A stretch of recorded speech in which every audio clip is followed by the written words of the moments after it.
అందుకే మీ అందరికీ ప్రభువైన యేసుక్రీస్తు ఘననామమును బట్టి ప్రేమవందనములు చెల్లిస్తాను. ఒకప్పుడు దేవుడు లేడు, ఇప్పుడు ఉన్నాడు. ఒకప్పుడు పాపులం, ఇప్పుడు పరిస్థితులము. ఒకప్పుడు దరిద్రము, ఇప్పుడు ధనవంతులము. ఒకప్పుడు రోగులము, ఆరోగ్యవంతులము. మీరు వచ్చినప్పటికి ఎంత గిన్నెట్టి తింటున్నానయ్యాలా? ఎంత గిన్నె? హల్లెలూయా. ఇంత గిన్నె పెట్టి ఇంత గిన్నెలేసి తింటున్నాను. ఏంటంటే చెప్తున్నావు, ఒకప్పుడు మనము ఒకప్పుడు కూడా, ఇప్పుడు అది లేదని. అది మార్చింది ఎవరు? హల్లెలూయా. నేను అదే చెప్తున్నాను, ఈ వర్తమానంలో ఉన్న శక్తి నీలోనికి వస్తుంది, నేను శక్తిమంతుని చేస్తుంది. శక్తి గల కార్యములు నీ నుండి బయలు పెడతాయి. అప్పుడు నాకేమీ లేదు అని నువ్వు చెప్పడానికి నీకు హక్కు లేకుండా చేస్తాడు. తెలిసిందా? ఏ సంతానమని దేవుడు పిలిచాడో ఆ సంతానముగా చేసే శక్తి ఆ దేవునికి ఉంది. అప్పుడు ఆ రాజ సంతానంగానే ఉంటావు. భిక్షమెత్తవు, విననాడబడవు, నీకు ఎవరు లేరు అని అనవు. ఇప్పుడు అర్థమవుతుందండి. హల్లెలూయా. అందువలన ఈ వర్తమానం కొంచెం సేపు మనము విందాం. ప్రపంచం అట్టండి, ప్రపంచంలోని ప్రజలు బలహీనులు అవుతున్నారట. ఏమవుతున్నారు? కానీ తెలివైన వారటండి. అర్థమైందా? ఎవరు బలహీనులే, కానీ ఇప్పుడు బలవంతుల సంఖ్య తగ్గిపోయింది. సగానికి పైగా బలవంతుల సంఖ్య, బలహీనులు ఇమీడియట్గా ఎంత దూరమైనా వెళ్ళిపోతారు నడుచుకుంటూ. కానీ కొంతమంది నడవలేరు. ప్రవక్త అన్నది అక్షరాల, నిన్ను ఆఫ్రికా వాడిని ఓ మైలు నడిపిస్తే నువ్వెక్కడో పడిపోతావు.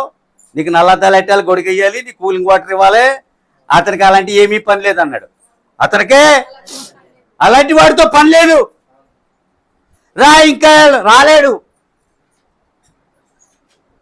వీళ్ళ వదిన గారు, వీళ్ళ అక్కగారు నాకన్నా 5-6 ఏళ్ళు చిన్నదనుకో. నేను వెళ్ళిపోతున్నాను, నిన్ను బ్యాగులు వేసుకుని నేను నల్లపోతున్నానండి, మీరు అలా నడితే కుదరదని నేను రాలేనంది. సరే నేను స్లోగా నడుస్తానని చెప్పి. సగం బలవంతులే, బలవంతులు కాదు, తెలివైన వారు కానీ బలహీనులు. ప్రపంచం ఎలా ఉంది ఇప్పుడు? బలవంతులు లేరు. శంసోను లాంటి బలవంతులు ఉన్నారా? లేరు. బలవంతులు లేరు. అదేమంటున్నాడు? జనులు బుద్ధిమంతులు మరియు తెలివైన వారు. అదటండి, బుద్ధిమంతులు. అది కొంచెం సేపు వినకపోతే ఇది ఏం అర్థమవుదో, ఇది అర్థమయ్యేది కాదు. ఒక పట్టాన అర్థమవుదో, కొంచెం సేపు విందాం. కనుకనే ఇంకో మాట చెప్తున్నా, ఈ బుద్ధిమంతులు ఎక్కువ కాలం జీవించరటండి. మళ్ళీ చెప్పుకొచ్చాడు, ఇది దేవుని ప్రజల గురించి కాదు, ఇది లోక ప్రజల గురించి. మేడం ఎక్కువ కాలమో అలాగే జరుగుతుంది కదా. ఎంతో మందిని చూస్తున్నాను ప్రతి దినము నేను. ఎక్కువ కాలమా? ఒక చాకలు ఉంటాడండి, మా అమలాపురం రెడ్డిపల్లి అవుతుంది, చక్కగా బొబ్బుల పుల్లాగా వచ్చాడు హైదరాబాద్కి నేను వచ్చిన కొత్తలో. ఈ సారా వల్ల సగమే ఉన్నాడు ఇప్పుడు. అప్పుడు అక్కడ బండి మీద కాలెట్టి ఇలాగంటే ఇలా జబ్బేలా సరిచాను. బాబాయ్ గారు అన్నాడు, సగమే ఉన్నావు, నీలోనికి ఎప్పుడైనా చూసుకున్నావా? ఎలా వచ్చావు, ఎలా అయ్యో? అదిగో అది నిన్నేం చేస్తుంది? నీ ఆయుష్ని ఎత్తేసింది. అప్పుడు అనుకున్నాను దారం వెళ్తూ ఈ వర్తమానం మనసులోకి వచ్చి సగం కాలమే బతుకుతారు. ఎక్కువ కాలమా ఈ బుద్ధిమంతులు, ఈ లోకస్తులు. అందుకనే తమ ఆయుష్కు ముందే వెళ్ళిపోతారు. ఎందువల్ల? బుద్ధిహీనమైన క్రియలను బట్టి తమ ఆయుష్కు ముందే వారు ఏమవుతున్నారు? నా మాటలు అర్థమవుతున్నాయా? ఇదేంటి ఆకర్షణ అన్నాడు, ఇలాంటివి చెప్తున్నాడు అంటే ముందే తొందరపడకండి. అవునండి. హల్లెలూయా అని ఉంటాయండి. వర్తమానం ఎప్పుడు దాటి వెళ్ళను. దేవునికి స్తోత్రములు కలుగును గాక. హల్లెలూయా. అయితే మనిషి యొక్క సొంత జ్ఞానమే మనిషిని నాశనము చేసినది. అర్థమైందా? మనిషి యొక్క సొంత జ్ఞానమే మనిషినే చేసింది. ఖచ్చితంగా అదే జరిగింది. అతని జ్ఞానం అతను నశింపజేసింది. ఎవరు అతను నశింపజేయలేదు. ఆ జ్ఞానం ఇచ్చిన వాడు ఒక దెయ్యము. దేవుడు ఒక జ్ఞానం ఇచ్చాడు, అది జీవము. దెయ్యం ఇచ్చిన జ్ఞానము మరణము. దెయ్యం యొక్క జ్ఞానమే మంచిదని ఊరేగుతున్నాడు. అర్థమైందా? అందులో మరణం ఉన్నదని దేవుడు చెప్తే తప్ప నీకు నాకు కూడా నలకంత అర్థం అవ్వలేదు. మీరు జ్ఞాపకం పెట్టుకోండి. దేవుడు చెప్తే తప్ప నీకేం అర్థం అవుతావు. పుస్తకాల నుంచి నువ్వు లాగలేవు, గ్రహించలేవు. బ్రతకగలిగిన శక్తి ఇస్తుందేమో చదువు ఒకేలా, అంతేనా? అన్నం కూరేమొచ్చి నీకు అంతకుమించేది ఏమేమవుతావు. ఏమని హల్లెలూయా. కనుకనే దేవుడు దేనిని నాశనము చేయడు. నాశనము చేయడం, నాశనం చేసేవాడు కాదు. దేవుడు అంతకుడు కాడు. దేవుడు కక్ష కట్టడు. వీళ్ళు ఆయన మీద కక్ష కట్టారు. అప్పుడే తిరిగి ఆయన కూడా కక్ష కట్టడు. ఎందుకంటే లేఖనం ఇచ్చి తప్పుకున్నాడు. అది నువ్వు చూసుకొని చెప్పాడు, అంతేనా? బైబిల్ మీరు చూసుకోండి, నాకేమియో దాని ప్రకారంగా లేకపోతే ఒకటి ఉంటే మరొకటి రెండే జరుగుతున్నాయి. ఇప్పుడు అర్థం చేసుకున్నారా? దేవుడు అంతకుడు, నాశనకర్త, లయకర్త కానే కాదు.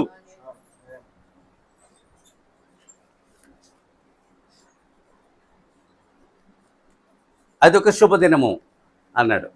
ఏది? యేసుక్రీస్తు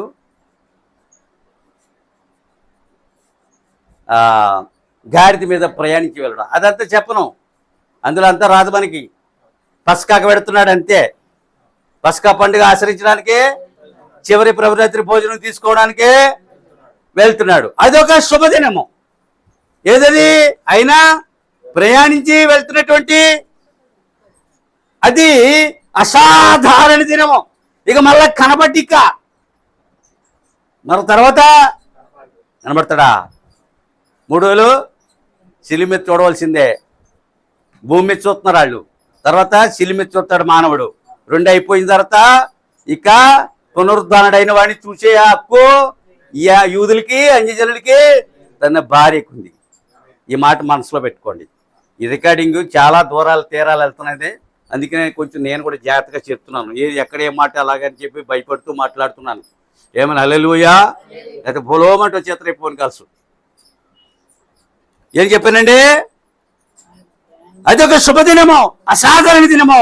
అది పస్కా పండుగ దినము. ఏ దినం అది?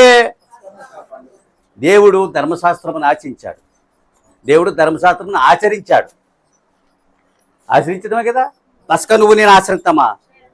మాట్లాడరండి బాబు. ఎవరు ఆచరిస్తారో ఆయన ఆచరించాలి. ఆయన అక్కడ జన్మించాడు. ఇప్పుడు అర్థమైందా? అక్కడ జన్మించడం వల్ల ఏం చేయాలి? పస్కా ఖచ్చితంగా పస్కా పశువుని తింటాడు.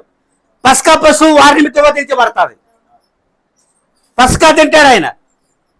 పస్కా పండుగ దినమది. ఏ దినమది? ఖచ్చితంగాని ఆయన ఆచరించి చూపాలి. ఇప్పుడు పస్కా పశువును వధించు దినము, జనుల యొక్క పాప పరిహరించు దినము.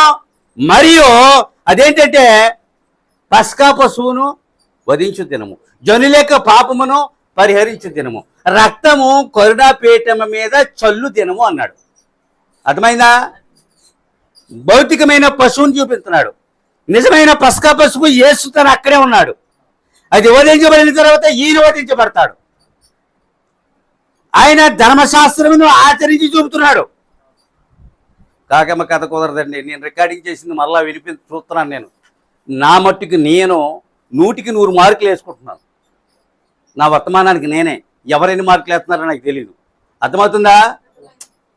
నేను వినలేదు, ఆ దినములందు వారు నాకు చెప్పలేదు. నా వర్తమానం నేనే వింటున్నాను. కనుకనే ఇది సగం మార్కులు వేసిన ఇతరులు నాకు ఆనందమే. కథలో చెప్పేది కాదు ఇది. కథ చెప్పుకుని వెళ్ళిపోనా? 10 జోకులు వేసింది నేను కంటున్నారు లాగైనా. ఏమన్నా వేయలేదు, జోకులు వేయలేనా? ఇది వర్తమానము, నీ జీవితమునకు కావలసిన వర్తమానము. నీకు ఆరోహణ బలము తెచ్చే వర్తమానమును. నీవు అగ్నితో ఆరోహణ కావలసినంత శక్తి ఇందులో ఉంది.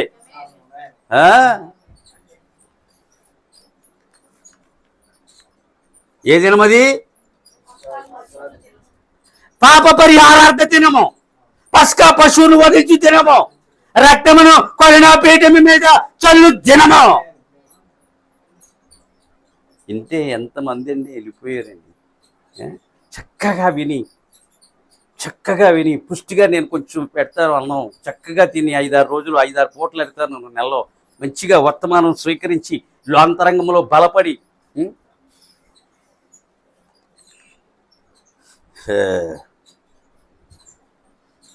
పైగానటండి ఆయన ఒలీవల కొండ మీదకి వచ్చిన దినమటండి.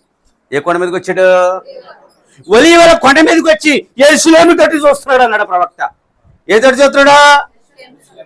ఎక్కడో ఏ కొండ మీద ఉన్నాడు? ఏ కొండను చూస్తున్నాడు? యెరూషలేము అంటే ఆయనకి ఇష్టమైన కొండ, కానీ అది తన ప్రవక్తలను చంపిన కొండ. కొండ అనగా కొండ మీద ఉన్న పట్టణము. ఎవరు చెప్పారు వాళ్ళు? దేవుని ప్రవక్తలను. నా ప్రవక్తలను చంపావన్నాడు ఆయన. తన ప్రవక్తలనే రాళ్ళు పెట్టుకొని చంపారు. ఇందాక మనం ఎక్కడో వచ్చిందన్నమాట. చంపారు లేదా? నిన్ను కాపాడాలనుకున్నాను, కోడి పెట్టలాగా తల్లి కోడిలాగా మిమ్మల్ని అందరు నా రెక్కల క్రింద మిమ్మల్ని, కానీ మీరు విననొల్లకపోతుంది. మీరు నీకు ఒక దినము నిర్ణయించబడినది అనకూడదండి. ఆయన చేత ప్రవక్త చేత కూడా అనిపించుకోకూడదు. మీ చేత కూడా ఎవడో, నా చేత కూడా ఎవరో. ఏమి హల్లెలూయా. నీకు ఒక దినము నిర్ణయించబడింది. చూసారా? మాట వినలేదు నీవు. ప్రపంచానికి నీవు ఏదో అనుకుంటున్నావు యెరూషలేముని. ఆమేన్ హల్లెలూయా. ఆయన ఆ కొండ మీద నుండి యెరూషలేము వైపు తేరు చూచుచుండెను. ఆనాటి జనులు, మతము, సంఘము ఆయనను పూర్తిగా విసర్జించిందట. ఆనాటి జనులు, సంఘము, మతము ఏం చేసింది? రిజెక్టెడ్. పూర్తిగా విసర్జించారు ఆయన్ని. ప్రవక్తలు చెప్పారు, తర్వాత ఈయన కూడా ముహూర్తం పెట్టారు. విసర్జించారటండి. పూర్తిగా విసర్జించబడ్డాడు. దేవునికి స్తోత్రములు కలుగును గాక. ఆయన పాపుల చేతికి అప్పగించబడి దినము. ఎవరి చేతికి? అప్పగించిన వారు పాపులు. అర్థం చేసుకో. అప్పగిస్తున్న వారు పాపుల చేతికి అప్పగించబడుతూ పాపుల చేత అప్పగించబడుతున్నారు. ఇందులో కిటికీ ఉంది, చూసారా? ఈ మాట అర్థమైందా? ఈ కిటికీ అర్థమైందా? ఏం చెప్పండి.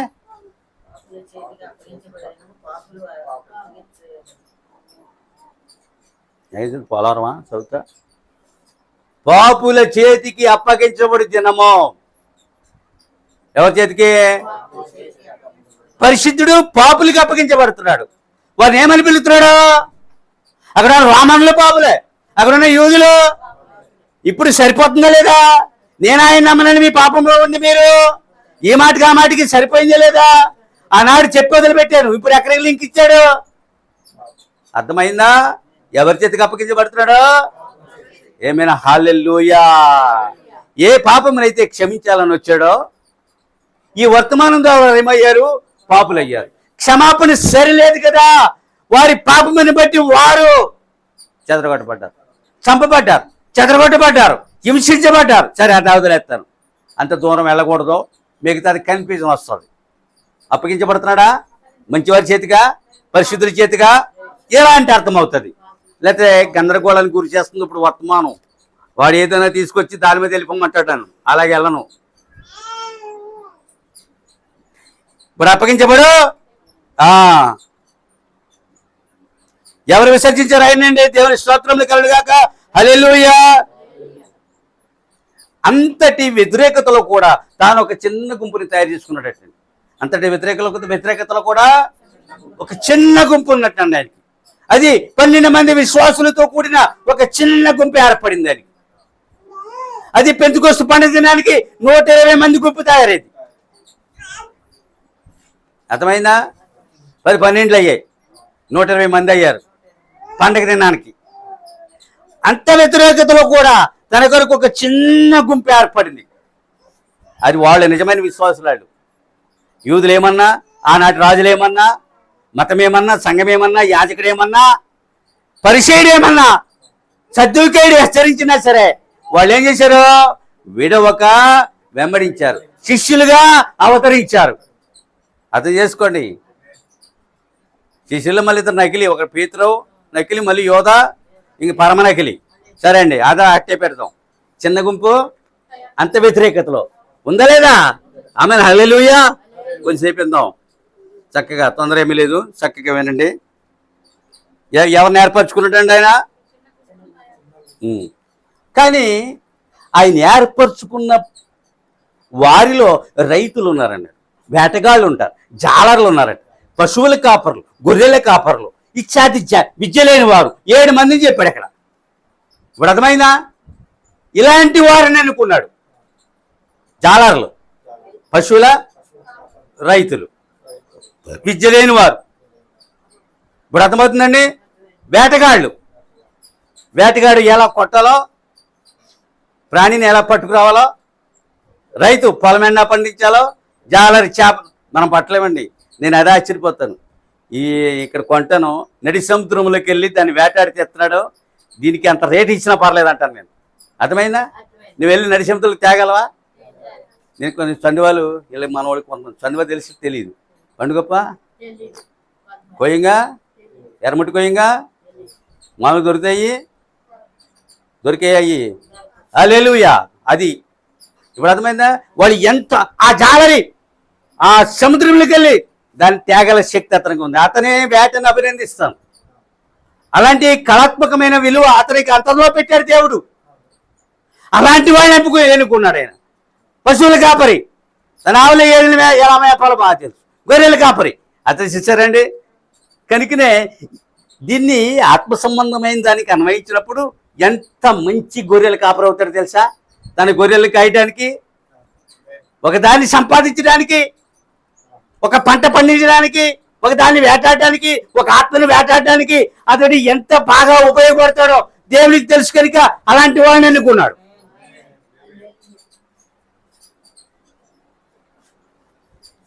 నేను అలా చెప్పుకొచ్చి ఎంత మంచి వాళ్ళని ఎన్నుకున్నాడు చూసారా? ఆమెను హల్లెలూయా. చూసారా? ఎన్నుకున్నాడు ఆయన. కనుకనే ఆయన అచ్చట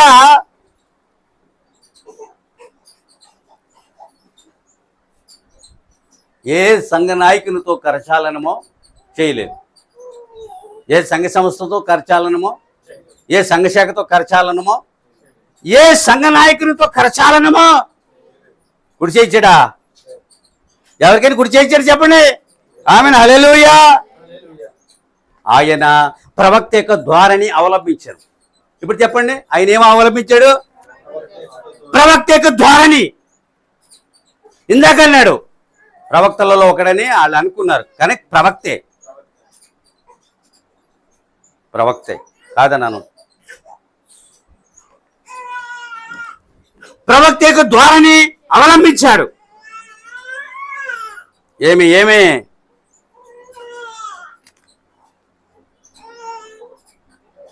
నేడు మనకున్నన్ని రాతప్రతులు వారికి లేవు అన్నాడు ప్రవక్త. నేడు మనకున్నన్ని రాతప్రతులు వారికి లేవు. పర్వాలేదు లేవుంటాడు. ఈ ఫ్యాన్ ఆడి కోసం వేసేది. మనకున్నంత క్రైస్తవ సాహిత్యము, రాతప్రతులు ఉన్నాయా? పాత నిబంధన ఉందా? కొత్త నిబంధన ఉందా? వర్తమానం ఉందా? 7 ముద్రలు ఉన్నాయా? సంఘకాలాలు ఉన్నాయా? దానియేలు 70 వారాలు ఉన్నాయా? ఏమియో లేవు. కానీ వారికి పరిశుద్ధాత్మ ఉంది. అదే వారిని నడిపిస్తుంది. దాన్ని బట్టి వారు నడుస్తున్నారు. అదే వారి యొక్క దిక్సూచి. ఏమన్నా హల్లెలూయా. మీకు వచ్చింది తెలుసా? నక్షత్రం పగల కనబడుతుందా? కనబడాలి కదా. మరి జ్ఞానులు రాత్రి ప్రయాణించడానికి వీలు లేదు, మరి పగలే ప్రయాణించాలి. మరి నక్షత్రం ఏమైంది? అది పగల ప్రకాశించింది. అది పగల. నమ్ముతున్నారా? ఇది బాబు నమ్ముతున్నావా? పగల ప్రకాశిస్తుంది నక్షత్రం అంటే ఎవరన్నా నేను ఒప్పుకుంటారా? జ్ఞానులకు అది పగల కనిపించి పగల నడిపించింది. అది నా మాట అర్థమైందా? చంద్రన్న నక్షత్రాలు ఎప్పుడు కనపడతారో, కానీ నక్షత్రం ఎప్పుడు కనబడింది? అది ఆగితే ఆగారు, అది ముందుకెళ్తే వెళ్ళారు. ఇశ్రాయేలుని నడిపించినట్టుగా నడిపించింది. అది నా మాట అర్థమైందా? అది ఎవరు చూడలేదు. అది ఎవరో వారు మాత్రమే. అంతర్జాతీయ అంతరిక్ష కేంద్రం ఉందండి, 350 కిలోమీటర్లు ఉంది, ఒక్కటే ఉంది. చైనా ఒకటి నిర్మిస్తుంది, మనవాళ్ళు కూడా ఒకటి నిర్మిస్తాను అంటున్నారు. ఓ రోజుని అనుకోకుండా అలా చూస్తే అది కనబడింది. అది ఆ మాత్రం వెడల్పు ఉంది, అంతలా ఉంది. ఇదేంటని చూసి వింతగా ఆశ్చర్యపోతూ చూశాను దాన్ని. ఏంటి ఇలా ఉంది? అది విమానం కాదు, అక్కడే స్థిరంగా ఉంది. ఆ రోజున మేఘాలు లేవండి దాని మీద. అది ఎలా కనబడుతుంది? 4-5 మధ్య మెలమెలమెల. అర్థమైందా?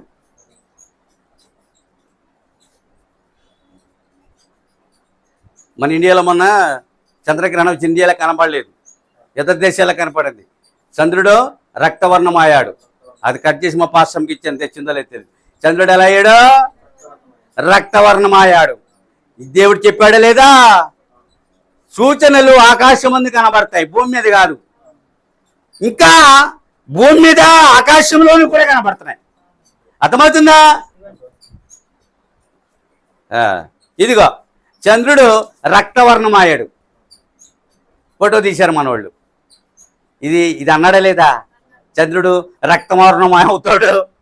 ఇది అప్పుడే రాకడానికి కాదు, ఇది నిజముగా రక్తవర్ణం అవుతాడు ఒక దినము. చాలా చూద్దాం. నేను ఎందుకు చెప్తున్నాడు? ఇవన్నీ నెరవేర్పు. ఆయన పలికింది నెరవేరుతుంది, కానీ మన కన్నులు తెరవబడాలి. ఇప్పుడు ఎక్కడి దాకా వచ్చాగాను చెప్పండి. దేవుని స్తోత్రంలో కలుగుగా హల్లెలూయా.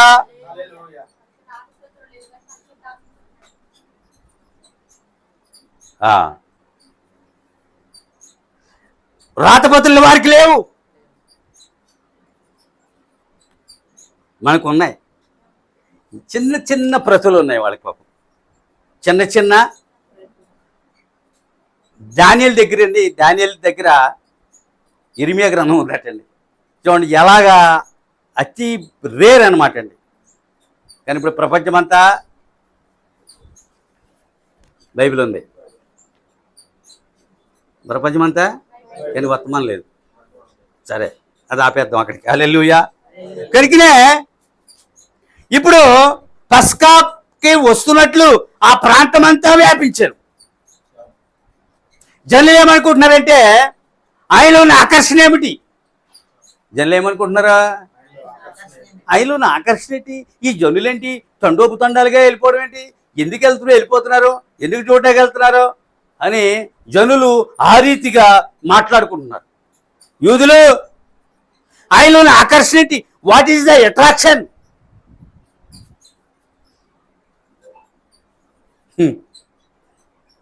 ఆయన వెళ్ళిపోయిన తర్వాత మనల్ని ఆకర్షించుకున్నాడు. తన ఆకర్షణ శక్తి ఏమిటో అర్థం చేసుకోండి. తను వెళ్ళిపోయిన తర్వాత తాను ఉండగా వాళ్ళని ఆకర్షించుకోవాలనుకున్నాడు. వాళ్ళు ఆకర్షితులు కాలేదు. ఆయన వెళ్ళిపోయిన తర్వాత మనలను ఆకర్షించుకున్నాడు. అంతవరకు వదిలేయలేదు. తర్వాత పరలోకమునకు ఆకర్షించుకుంటాడు. అర్థమవుతుందండి? హల్లెలూయా. యూదులు ఆకర్షించబడలేదు, అన్యులు ఆకర్షించబడ్డారు. అంతేకాదు మరలా పరలోకమునకు ఆకర్షించుకుంటాడు. నా తండ్రి ఆకర్షించిన వాడు నా ఎదుకు రాలేడు. అయిపోయిందా? మరి ఆయనలోని ఆకర్షణ ఏంటి? ఎందుకు జనులు అలా వెళ్ళిపోతున్నారు ఆయన వెనకాల? పస్కా ఆచరించడానికి వస్తున్నట్లుగా ఆ ప్రాంతం అంతా వ్యాపించాలి. మనకున్న ప్రసార మాధ్యమాలు లేవట, రేడియో లేదంటండి, టెలివిజను, సెల్ ఫోను, వైర్లెస్ సెట్లో ఏమి మాట్లాడుక అవి ఏమీ లేవు. కానీ ఆయన వస్తున్నట్లుగా ఆ ప్రాంతం అంతా వ్యాపించిందండి. ఆ ప్రాంతం అంతా పబ్లిసిటీ జరిగింది. ఆయన ఎక్కడో తన శిష్యులతోటి ఆ పస్కా ఆచరించి ఏం చేస్తాడో కొండకి వెళ్ళిపోతాడు. సరే చూద్దాం, చక్కని వర్తమానం, దీన్ని చక్కగా క్యాచ్ చేద్దాం, శ్రద్ధగా వినండి. ఒలీవల పర్వత శిఖరం నుండి ఆయన ఒక తెల్లని గాడిద ఎక్కువస్తున్నాడు. ఒలీవల పర్వత శిఖరం నుండి ఆయన ఒక తెల్లని గాడిద ఎక్కువస్తా ఉన్నాడు. గుర్రాన్ని ఎక్కలేదు, గుర్రాన్ని ఇప్పుడు ఎక్కడం, గాడిదని చేశాడు మనల్ని. ఎందుకంటే మన భుజాల మీద ఆసీనుడై ఉన్నాడు. ఇప్పుడు మనం తెలుసుకుంటే మన భుజాల మీదే మనమే ఆయన్ని ఊరేగించాలి. ఇప్పుడు అర్థమైందా?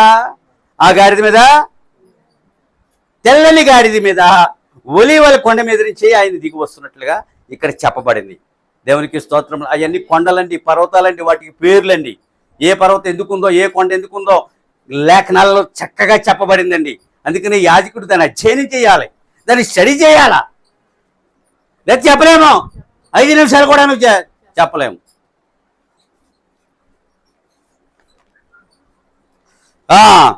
దానికి వారు ఏం చేశారు? గాడిదకి తెల్ల వస్త్రములు పరిచారు, కొమ్మలు విరిచి వేశారు,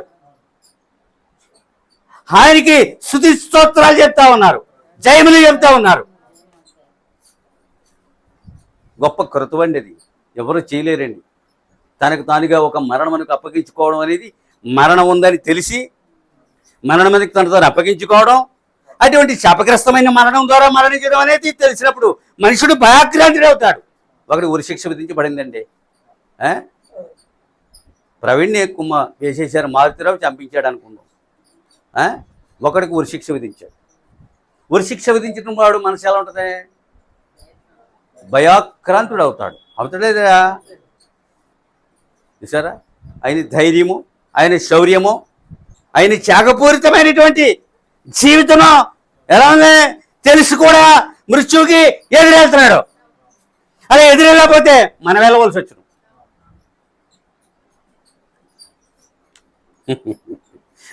దానికి వస్త్రములో ఏంటంటే ఎందుకని ప్రవచనము అచ్చట నెరవేరుచున్నది.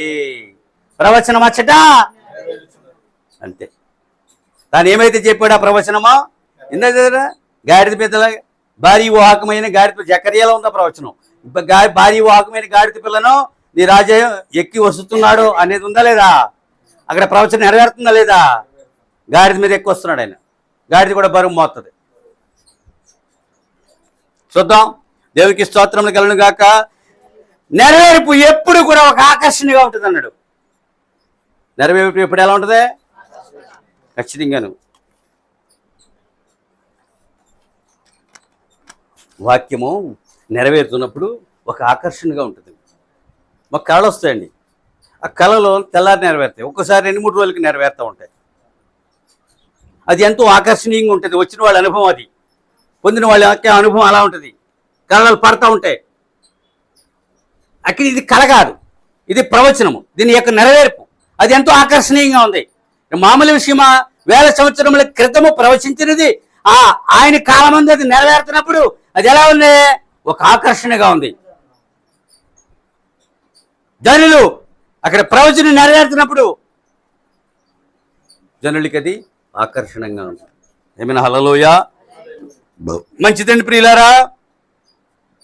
ఇప్పుడు చూద్దాం. కొందరు ఆయనలో తప్పులు పట్టుకోడానికి వచ్చారంట. ప్రజల్లో కొందరు ఆయనలో తప్పులు పట్టుకున్నట్టుకు, కొందరు విమర్శించుటకు వచ్చారంట. కొందరైతే ఆయన నమ్ముకోవాలని వచ్చారంట. కొందరు విమర్శించాలని, కొందరు తప్పులు పట్టుకోవాలని, కొందరైతే నమ్ముకోవాలని వచ్చారటండి. ప్రవక్త స్పష్టంగా చెప్పారండి. వాళ్ళు ఎప్పుడు 3 రకాల జనులు ఉంటారండి. విశ్వాసులు, అవిశ్వాసులు, వేసారులు ఎప్పుడూ ఖచ్చితంగా ఉంటారు. అలాగే 3-3 కూడా అక్కడ కనుక కొందరైతే నమ్ముకోవాలని వచ్చారటండి. అది ఎంతో అద్భుతమైన అయ్యగారి నిద్ర, అది ఎంతో అద్భుతమైన విషయం. నమ్ముకోవాలి వచ్చిన వాళ్ళు ధన్యులు. విమర్శించడానికి వెళ్తావా? తప్పులు పట్టుకోవడానికి వెళ్తావా? ప్రవక్తను తెలుసా, తప్పులు పట్టుకోవడానికి మీరు వస్తే నాలో చాలా తప్పులు దొరుకుతాయి. మీ తప్పులు నేను పట్టుకోవాలనుకుంటే ఇక నేను మిగలను. అందువల్ల మనం తప్పులు పట్టుకోవడానికి సంఘానికి వెళ్ళవద్దు. ఏమైనా హల్లెలూయా. నీ తప్పులే దేవుడే నీకు బయలుపరుస్తాడు. అప్పుడు నీవే సరి చేసుకుంటావు. ఈరోజు నేను పాస్టర్లోనే తప్పులు పట్టుకోవాలంటే నేను మిగలను. నువ్వు అడిగే ప్రశ్నలకి నేను సమాధానం చెప్పలేదు. ఇంకంతేనా? దానికి కొంతమంది ఏమయ్యారు? నమ్ముకోవడానికే వచ్చారు, నమ్ముకున్నటకు వచ్చారు. ప్రియులారా, శాస్త్రుల సంగతి ఏమిటి? యాజకుల సంగతులు ఏమిటి? మత నిష్ఠ గల జనుల సంగతి ఏమిటి అన్నాడు. శాస్త్రుల సంగతి ఏమిటి? యాజకుల సంగతి ఏమిటి? మత నిష్ఠ కలిగిన జనుల సంగతి ఏమిటి అని అడుగుతున్నాడు. అయితే చివరికి ఆ మతం యొక్క సంగతి ఏంటి? ఆ యూదుల మతం యొక్క సంగతి ఏంటి? దాని సంగతి ఏంటి? హిందూ మత సంగతి ఏమైంది? మనం అందులోంచి వచ్చేసాం. దానికి ఏ గతి పట్టబోతుందో నీకు తెలుసు. నీ విడిచి వచ్చిన మతం యొక్క గతి నీకు తెలుసు. నీ యొక్క భక్తి మార్గం యొక్క గతి ఏదో నీకు తెలుసు. ఇప్పుడు అర్థమైందా? రెండింటికి గతి నిర్ణయించబడింది. దాని గమ్యం తెలుసు, దీని గమ్యం కూడా మీకు తెలుసు. గతి అనకూడదు కానీ గమ్యం అంటే బాగుంటుంది కదా. దాని గమ్యం ఏదో ఇక్కడికి వచ్చిన తర్వాత దాని గమ్యం నీకు అర్థమైందని నీకు భయం వేస్తుంది. ఎందుకంటే అది ఎక్కడ చేరకూడదు నీకు బాగా తెలుసు. ఇప్పుడు యోధా మతం యొక్క గమ్యం ఏంటి? నమ్మిన వారికి తెలుసు దానికి గమ్యం ఏంటో, నమ్మని వారికి దానికి గమ్యమో తెలియదు. అదే గమ్యమని ప్రయాణిస్తారు. సరిగ్గా దీ కూడా ఆపేద్దాం. సరిగ్గా వినాలని నా కోరిక, అర్థం చేసుకోవాలని. అర్థమవుతుందా? కథలు ఉండవు. ఊపిరి ఉన్నంతకాలం వర్తమానం ఉంటుంది. వర్తమానం పూర్తిగా కూడా బోధించలేను అనేది నాకు అర్థమైపోయింది. ఎంత బోధిస్తే అంతే, ఎంతమంది వస్తే అంతే. ఇలారా ఎండకి దెబ్బ తినేస్తావు. లోపల ఖాళీ ఉంది, ఇది ఫ్యాన్ ఉంది. సరే అయితే నీ దయ, నీ ఇష్టం. నీ దయ ఏంటి? నీ ఇష్టం. అలాగే ఇప్పుడు చూద్దాం. ప్రవచనములు నెరవేర్చున్నవి, చరిత్ర నెలకొల్పబడుతున్నది, లోకమునకు రక్షణ వచ్చుచున్నది అన్నాడు. ప్రవచనాలు ఏమవుతున్నాయి? చరిత్ర ఏమవుతుంది?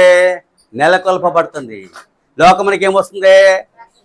ఈ మాటలు అర్థం చేసుకుని ఎవరు పలకరేనండి. ఇది తర్జుమాలో కూడా తప్పులు ఉన్నాయండి. నేను తర్జుమాని ఇంగ్లీష్లోకి వెళ్ళండి, మళ్ళా నేను తెచ్చుకుంటున్నాను దాన్ని. అర్థమవుతుందండి?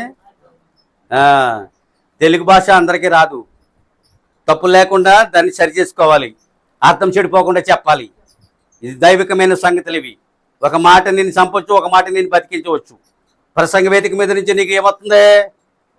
మరి ఇప్పుడు అలా ఉంది. ఎలా సగం బాధ ఏమైంది? నోరు ఎత్తడానికి సరిపోవట్లేదు. పూర్తిగా వినమన్నాను. ఆ వర్తమానం పూర్తిగా విని ఫోన్ చేయన్నాను.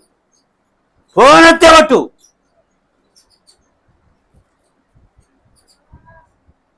మామూలు దేవునిది కనుక సవాల్ విసరగలిగాం. నాదైతే ఈ తోక ముడుచుకుని వేరే ఏరియాకి వెళ్ళి కుక్క తోక ముడుచుకుని వెళ్ళాలి. తన ఏరియాలో అయితే తోక ఎలాగా టీవీగా వెళ్తుంది. ఇది దేవుది కనుక అది మనిషిది కాదు. ఇది మీరు అదృష్టవంతులు. దేవుడు వచ్చే బోధించుననే మాట నెరవేరుతుంది ఇప్పుడు. ఆనాడు యూదుల మధ్యన మనిషి నిజంగా దేవుడే, వారు అదృష్టవంతులే. అంతకన్నా ఎక్కువ అదృష్టవంతులు పరిశుద్ధాత్మ యొక్క బాధకుడు.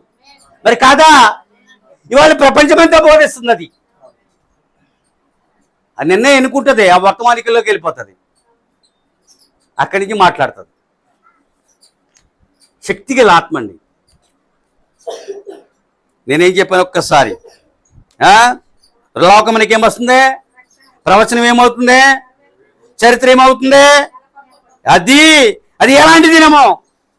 ప్రవక్తలందరూ 4000 సంవత్సరములుగా ప్రవచించబడిన సంగతి నెరవేరు దినము. ప్రవక్తలందరూ 4000 సంవత్సరములు ప్రవచించబడిన దినము.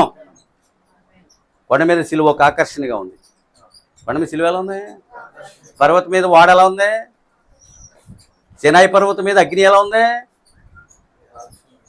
చెప్తాను. పుట్టినేమి దేవుడు మాట్లాడు. ఆయన ఏం పని లేనివాడు కాదు. ప్రవక్త కూడా పని లేనివాడు కాదు. పని పెరిగిపోయి చచ్చిపోయాడు. ఆయన పని పెరిగిపోయింది. దానికి తిరగలేకపోయాడు. చివరికి ఓపిక సన్నగిలిపోయింది. ఎంత అద్భుతం. ప్రతి వర్తమానం కూడా ఏమైనా తేనె తుట్టలాంటిది, తేనెటీగలు లేని తుట్టలాంటిది. అదే తేనె లేని తుట్ట, తేనెటీగలు కలిగిన తుట్ట. ఓ పక్కనే కుట్టేస్తా ఉంటాయి రోగాలు, జబ్బులు, తేనెటీగలు. అవునా?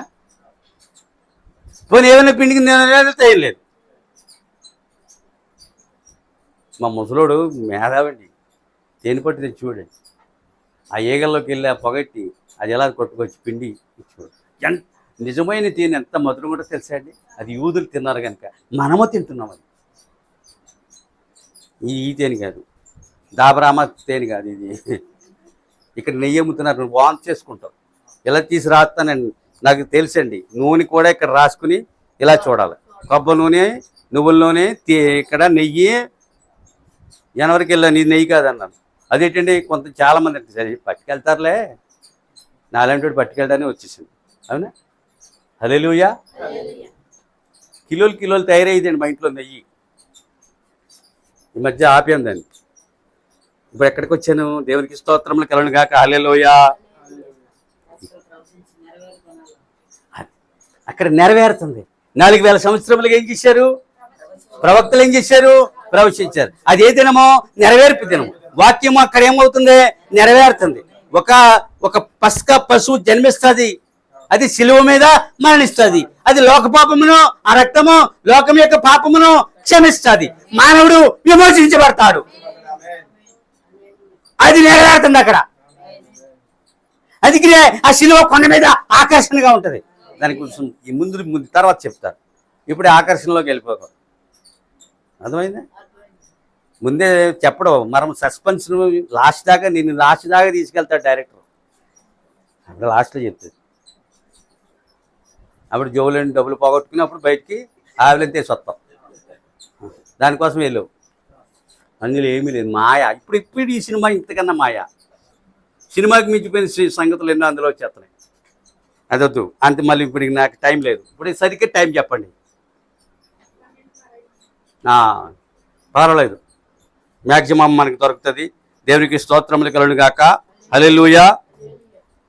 ఇప్పుడు ఏంటంటే ప్రవచించిన ప్రవక్తలు చనిపోయేది, కానీ అక్కడ ప్రవచనంలో నెరవేరిపోతా ఉన్నాయి. అక్కడ ప్రవక్తలు చనిపోయారు, కానీ ఇప్పుడు అక్కడ ఏమవుతుంది? అక్కడ ఎవరి నిమిత్తమైతే ప్రవచించబడిందో ఆయన ఇప్పుడు అక్కడ చనిపోబోతున్నాడు. ఇంకా చనిపోలేదు, చనిపోబోతున్నాడు. అవునా? ప్రవచించిన ప్రవక్తలు ఏమయ్యారు?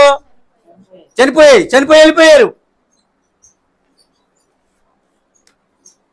హల్లెలూయా. కనుకనే యెరూషలేము ఎలాంటి నగరము అన్నాడు. యెరూషలేము ఎలాంటిదే? యెరూపుల శాలేం అంటే దేవుని సమాధానము.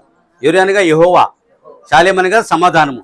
అది ఎలాంటి నగరం? అదే సమాధానకరమైన నగరం. మహారాజు పట్టణం అట్టండి. అది దేవుడు కోరుకున్న నగరం అండి అది. కానీ ఈ యెరూషలేము మనకి ఇవ్వలేదని చెప్పాను. మన యెరూషలేము పైన ఉందని చెప్పాను. అది దిగి రాబోతుందని కూడా మీకు చెప్పాను. అది 1000 ఏండ్లలో ఈ యెరూషలేము ఉండదని కూడా చెప్పాను. దేవుని స్తోత్రములు కలుగును గాక. హల్లెలూయా. సరే, యెరూషలేము ఎలాంటి నగరము? ఇప్పుడు ఆయన అదే రీతిగా వారి చేత చంపబడుచున్నాడు. ఆ పట్టణ పౌరుడు, లేదా ఆ దేశ పౌరుడైన, అర్థమైందా? ఆ పట్టణంను ప్రేమించిన వాడు. అది అంతక పట్టణం. అది ఏ పట్టణం? అది అంతేనా? చివరికి తన దినం వచ్చేసరికి అది ఎలా తయారైంది? అంతకురాలుగా తయారైంది. అది ఎలాంటి నగరం అంటే అంతకురాలు నగరం అది. అవునా?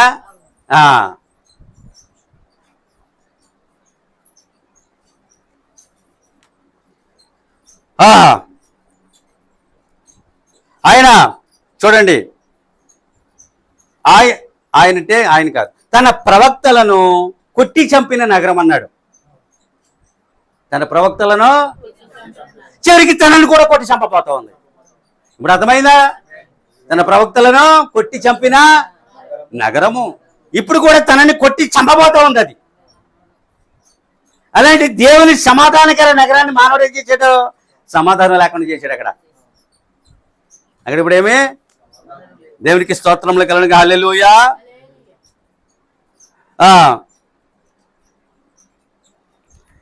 ఆ ఒలీవల కొండ మీద నుంచి అట్టండి యెరూషలేమును చూసి ఇది మట్టి దిబ్బగా మారిపోతుంది అన్నాడు. ఒలీవల కొండ మీద దేని చూశాడు? ఇది మొదట్లో చెప్పాను. ఇది చూసి అక్కడ ఏమి ఇప్పుడేమంటున్నాడో, ఇది మట్టి దిబ్బగా తీసి అలాగే చేశాడు. కాల్చేశాడు. దొరికిన వాళ్ళని దొరికినట్టు కాల్చాడు. మందిరాన్ని కాల్చాడు. మొత్తం కూల్చాడు. మట్టి దిబ్బ చేసిపోయాడా లేదా? తీతనివాడు చేశాడా లేదా? ఆయన చంపిన తీర్పు వారి మీదకి వచ్చిందండి. నమ్ముతున్నారా? కడదాకా వినాలి. ఇది ఈ వర్తమానం ఇతరులకు చెప్పినట్టు ఉండదు. ఇది సంఘశాఖల వర్తమానం కాదు. ఇది ప్రత్యక్షత. దేవునికి స్తోత్రములు కలుగును గాక. హల్లెలూయా. అది ముట్టడి తిప్పాగుని అన్నాడు. శత్రువులు ఒక నగరాన్ని ముట్టడిస్తే దాన్ని దెబ్బ చేస్తారు. గాజాన్ని దెబ్బ చేశారు లేదా? ఉక్రెయిన్నే మరి ఉంచుతారా? తీతు దాన్ని ఏం చేశాడు? యెరూషలేముని ముట్టడించి కానీ దెబ్బగా మారడం. ఆయన ప్రవచించాడు. ఆయన తన మరణమును క్షమించండి, తన మరణము ద్వారా సాతానుకు ఆయన శిరస్సు లేకుండా చేశాడు. తన మరణము ద్వారా సాతానుకు శిరస్సు లేకుండా చేశాడు. తన మరణము ద్వారా సాతానుకు శిరస్సు లేకుండా చేశాడు. ఇప్పుడు 3 times నేను అన్నాను, అక్కడ 3 సార్లు వస్తుంది. ఇది ఫస్ట్ టైం అనేసి వదలాలి. ఇప్పుడు అర్థమవుతుందండి. ఆమేన్, హల్లెలూయా. తన మరణము వలన సాతానుకు మరణ శిక్ష విధించాడు. ఒకటే వాడికి శిరస్సు. మీకు విషయం తెలుసా? ఇక్కడ అందరికి తెలుసు, పాము త్వరగానే చేత ముందు తలచెత్త కొట్టాలి. మా ముసలానికి తెలుసండి, చాలా పాములు కొట్టాడండి అతను. చాలా పాములు చంపాడు అతను. నాకు తెలుసు, నేను ముందేం చేయాలా? ఇప్పుడు యేసుప్రభు ఏం చేశాడు? తల్ల ఏముంటది సిస్టమ్ అంతా చెరస లేకుండా చేశాడా లేదా? తన మరణం ద్వారా సాతానికి మరణం విడిచాడా లేదా? తన మరణము వలన మానవ జాతిని రక్షించాడు. ఇప్పుడు అర్థం చేసుకోండి. హల్లెలూయా. అటు సాతానికి శిక్ష విధించాడు, ఇటు తన ప్రజలను రక్షించాడు. 2 కార్యములు ఒకేసారి జరుగుతూ ఉన్నాయి. తన మరణం వలన శత్రువు మీద పగ తెచ్చుకుంటున్నాడు, తన ప్రజలను రక్షించుకుంటున్నాడు. తన శత్రువుకి శిరస్సు లేకుండా చేశాడు. వాడు ఇప్పుడు మండుతో ఉన్నాడు. ఏమన్నాడు? శిరస్సుని చితకొట్టింది ఆయన, శిరస్సు తీసేసింది ఆయన. శిరస్సు లేకుండా ఏ ప్రాణి మనగలదు? మనగలదా? ఏమైనా? హల్లెలూయా. కానీ తన మరణం ద్వారా మరణం యొక్క ఏలుబడిని ఆపేశాడు. తన మరణం ద్వారా మరణం యొక్క ఏలుబడిని ఆపేశాడు. ఇక నువ్వు వెళ్ళడానికి లేదు. మరణంతో ఏమైనా ఆజ్ఞాపించాడు అండి? అది ఏళ్తుందా? దానికి అది ఏలే శక్తి దానికి ఉందా? లేదు. సాతానికి ఏలే శక్తి లేదు. మరణమునకు ఏలే శక్తి. ఇప్పుడు నీ మీద మరణం ఏలుబడి చేయదు. మీ మీద మరణము, మీ మీద సాతాను. ఆమేన్, హల్లెలూయా. ఇప్పుడు అర్థమైందా? తన మరణం ద్వారా నీ యొక్క మరణమును తెప్పించాడు అన్నాను నేను.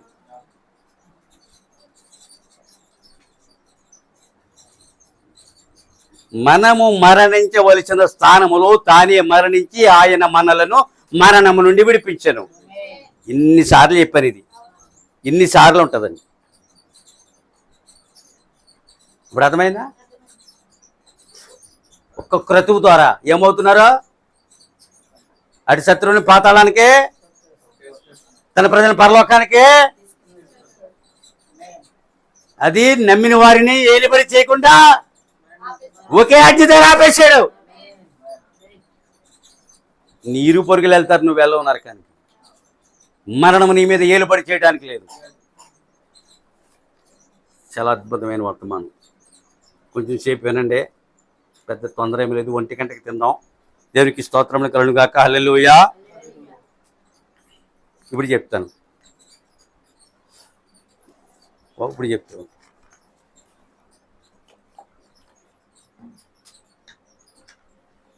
60 నిమిషాలంటే మాటలేం కదండి. ప్రవక్త 2 గంటలు చెప్పి ఆపాడు. 4 గంటలేమో ప్రపంచానికి వర్తమానం ఇచ్చాడు. కొండ మీద ఉన్న ఆకర్షణ ఏమిటి అన్నాడు. What is the attraction of the? ఇప్పుడు చూడు, ఆ పర్వతం మీద వాడ ఎలాంటి ఆకర్షణ కలిగి ఉంది? జనులు వాడని చూసి ఏమవుతున్నారు? ఆశ్చర్యపోతున్నారు, ఆశ్చర్యచకితులు అవుతున్నారు. వాడని చూసి ఏమవుతున్నారు? కొంతమంది నమ్మనట్టు, కొంతమంది నమ్మనట్టు, కొంతమంది ఏమో అసలు నమ్మనట్టు. జనులు ఎప్పుడు మూడు విభాగాలుగా విడిపోతారటండి.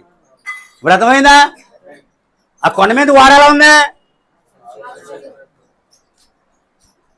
ఆ కొండ మీద వాడ ఆకర్షణగా ఉంది, ఆశ్చర్యముగా ఉంది.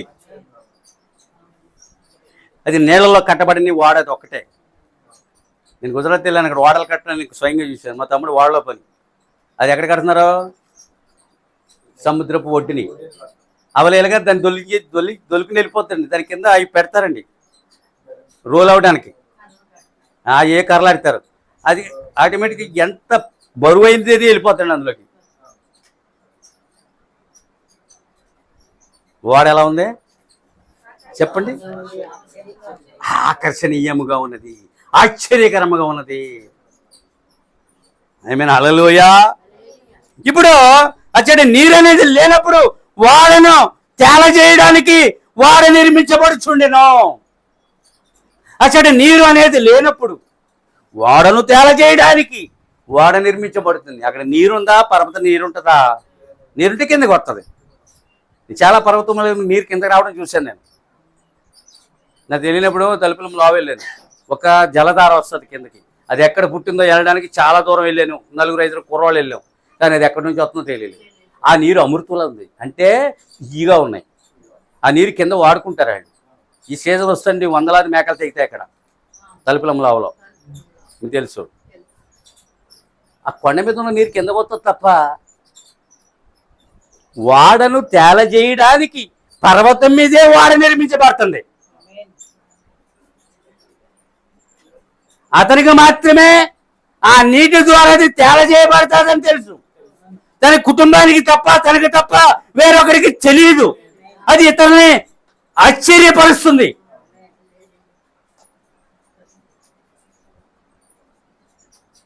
ఇతరులు ఏం చేస్తుంది? You are completely dedicated today now. You can look at మొత్తం తీసేసి అలాగ రావాలి. నీ ప్రార్థన జవాబు రాకపోతే అడుగున్నాను. ఎప్పుడు ఇంకెలాగరా?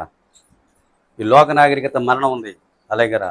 దేవుని కుమార్తెగా ఉండు, పరలోకములు ఉండు, పరలోకము నీలో ఉంచుకో. అర్థమవుతుందండి? నాకు తెలియదండి, రౌడీ ఏదోనండి నేను. ఇది కూడా ఇందులో వెళ్తుంది. మంచులకి మా పిల్లలు విన్నారండి, అక్కడ చెవులతో విన్నారండి. అటువంటి ఒక పనికిమాలిన వాడిని పరిశుద్ధ గ్రంథము తీసుకుని పరలోకం గురించి బోధించాడు ఆయన. ఈ వాకల్ని ఉద్యోగాన్ని చదువు స్నేహితుల్ని కంప్లీట్ గెట్ అవుట్ ఫ్రమ్ మీ. నా నుంచి బయటికి నెట్టు ఎలా రా, నేను చూడలే, ఇప్పుడే చూశాను నేను, అందుకే నేను చెప్తా ఉన్నాను. అర్థమవుతుందనే? నువ్వు నేను చెప్పాలంటే నన్ను పొగిన వాళ్ళు జాబితే చాలా పెద్దండి. ఇలా అవుతావు అని అనుకోవాలి. నేను అవ్వలేను, కానీ నన్ను ఎవరో ఇలాగ అవ్వమన్నారు. నువ్వు అవ్వలేవు అలాగా. నువ్వు అంతమంది విడిపిడి ఎలాగవుతావు? ఎవరో నిన్ను అవ్వమని చెప్పారు, చివరి అవగా నేను ఉండమన్నారు. ముద్ర పడిందండి నాకు, అంతే. నాకు తెలీదు, నా భక్తి నాదే, ఆవిడ భక్తి ఆవిడదే, వీళ్ళిద్దరు భక్తి వీళ్ళదే, మీ భక్తి మీదే, అంతే. ఇక్కడ జోక్యం నా నాకు తెలియదు ఆమె రక్షించబడతాదో లేదో, ఆమెకు తెలియదు నేను రక్షించబడతానో లేదో, మీకు తెలియదు మీరు రక్షించబడతారో నాకు తెలియదు. ఎవరి భక్తి వ్యక్తిగతమైంది. దేవునికి నీకే రక్షణ వ్యవహారం అని చెప్పాను మొన్న. ఏది మర్చిపోనండి, ఇది ఇప్పుడు దీవించబడతారు. చూసుకో. ప్రభువైన యేసుక్రీస్తు నామములో ధైర్యంగా నీటి పరీక్షను ఎదుర్కో. రేపుక నీటి పరీక్షను ఎదుర్కొంది. గిద్యోను నీటి పరీక్షను ఎదుర్కొన్నారు. ఇశ్రాయేలు ఐగుప్తుని బయటకు వచ్చినప్పుడు వధువు హల్లెలూయా. ఎవరైనా చెప్పగలరండి? ప్రవక్త మాత్రమే, దేవుడు మాత్రమే.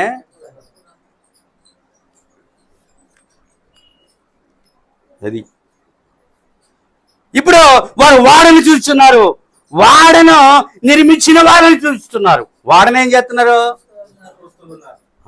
వాడని ఎవరు నిర్మిస్తున్నారు? నోవాహుని చూస్తున్నారు. వాడనే అంటే వాడను చూస్తున్నారు, వాడను నిర్మిస్తేవాడని. కానీ నిర్మించమని చెప్పిన వాడిని చూడలేకపోతున్నారు. ఇప్పుడు అర్థమైందా? సిలువని చూస్తారు, సిలువ చనిపోయిందని చూస్తారు. అది సిలువ యొక్క విలువ చూడలేదు. దాని నుండి వచ్చే గొప్ప బెనిఫిట్నే అది వాగ్దానం చేసిన పరలోకమున. ఇప్పుడు అర్థమైందా? వాడెలా కనబడుతుంది? నోవాహుని వాడనా, వారిరువురి వెనకాల ఉన్న వారిని, వారు నాటి ప్రజలు, నేడు ఈ ప్రజలు, ఈ ఆత్మీయ నోవాహులను క్రీస్తును వాడను చూడలేకపోతున్నారు. ఇప్పుడు అర్థమైందా? వాడలోనికి రండి అని వర్తమానం చెప్తుంది. వాడలోనికి రండి అని నోవాహు చెప్తా ఉన్నాడు. అది నిర్మించబడిన వాడా? అర్థమైందా? ఎవరు రారు. నీకంతే, నువ్వు చూసుకో. నీకు దుఃఖమే. చివరికి మనము ఒక రకమైన వేదంతో మరణిస్తాం, ఎవరు రక్షించబడలేదని. ఒక రకమైన ఎవరు రక్షించబడలేని వేదన నేను పట్టిపీడిస్తుంది. నా జీవితం అప్పుడే ఖర్చు అయిపోయిందని పట్టిపీడిస్తున్నాను. మీకు తెలుసో తెలదో. 6 ఖర్చు అయిపోయినందుకు బాధలేదా? ఎంతో మందిని, వందలాది మందిని సంపాదించుకుంటాను, నేను నన్ను రక్షించాడని చెప్పి నేను ఎంతో అనుకున్నాను, కానీ ఏమైంది? మరోలా ఉంది. హల్లెలూయా. మరో దుఃఖం కాదు, ఎంతో మందిని నేను నీ కొరకు సంపాదించుకోనలేదనే దుఃఖము నిన్ను అప్పుడప్పుడు పట్టి పీడిస్తూ ఉంటుంది. అది కొంచెం నేను భయపెడతా ఉంటుంది. అప్పుడే నేను ఆ వయసు ఎంత వచ్చేసిందా అని అనిపిస్తుంది. అబ్బో నేను దగ్గర అవుతున్నాను అనిపిస్తుంది. అబ్బో ఆయన రాబోతున్నాడని అనిపిస్తుంది. మీకు మనసులో ఉందా? మనసుందా? స్పందించరే? అర్థమవుతున్నాయి నా మాటలు? ఆత్మ సంబంధమైన సంగతులకు నీవు దుఃఖితురాలుగా ఉంటావు.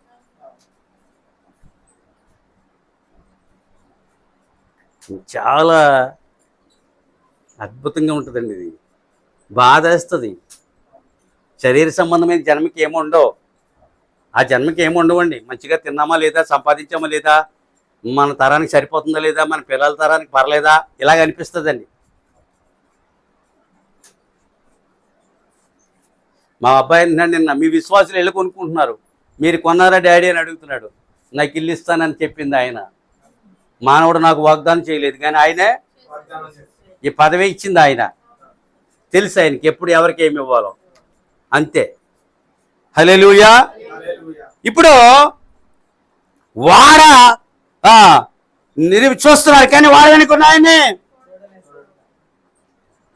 నవవర్తమానం వాడికి ఒక వింత, వాడ ఒక వింత అన్నాడు. నవవర్తమానం ఎలా ఉంది?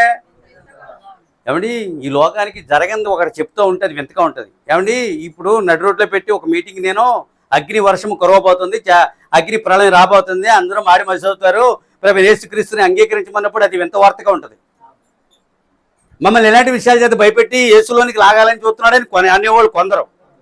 ఆ వర్తమానం వింతగా ఉంది, ఆ వాడ వింతగా ఉంది. రెండు వింతే. అంతకుముందు వర్షం కురవలేదు కనుక, అంతకుముందు ఇంకా అదృశ్యం ఏంటంటే పైనుంచి అగ్ని కురవడం చూసాం. పెద్ద పెద్ద తుఫాన్లో పైనుంచి అగ్గి వస్తుందండి, ఆకాశం నుండి అగ్ని కురవడం చూసాం. రెండు, నువ్వు సొదొమ అగ్ని కురవడం మనం చూసాం, కానీ ఈ లోకం చూడలేదు. ఆకాశంలో అగ్ని ఉన్న సంగతి వర్తమానం ఇంతగా లేదా?